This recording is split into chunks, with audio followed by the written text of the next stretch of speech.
As if as দো দ্বারা দুটি ক্লজ যুক্ত হলে আমরা এখানে দুটি স্ট্রাকচার পাই। প্রথম অংশ যদি প্রেজেন্টে থাকে পরের অংশ পাস্ট হবে, এবং ব্র্যাকেটে যদি টু বি বা বি থাকে তাহলে সকল সাবজেক্টের পরেই পার্সনের পরেই সেটা ওয়্যার হয়ে যাবে। আর প্রথম অংশ পাস্ট ইনডেফিনিট হলে পরের অংশ পাস্ট পারফেক্ট হবে। যেমন হি টক্স, তাহলে প্রেজেন্ট ইনডেফিনিট। তাহলে আমরা এখানে কি করব, এখানে যে টু বি আছে এখানে কি হবে, ওয়্যার হয়ে যাবে। কি হয়ে যাবে, ওয়্যার।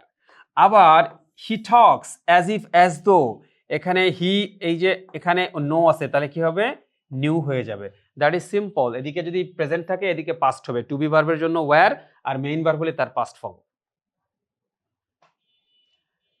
আবার দেখি যে অ্যাজ ইফ অ্যাজ দো এর আগে যদি পাস্ট ইনডেফিনিট টেন্স হয় তাহলে পরের অংশে পাস্ট পারফেক্ট হবে, মনে রাখবে।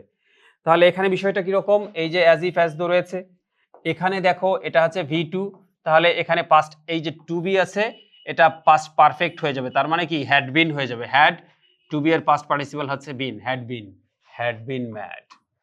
আবার he talked as if as though he know everything, তাহলে he talked as if as though, এই যে অ্যাজ ইফ অ্যাজ দো, তাহলে এইখানে হচ্ছে এটা হচ্ছে V2, তাহলে এখানে এই নোটা হয়ে যাবে হ্যাড প্লাস V3, অর্থাৎ হ্যাড known. Very simple.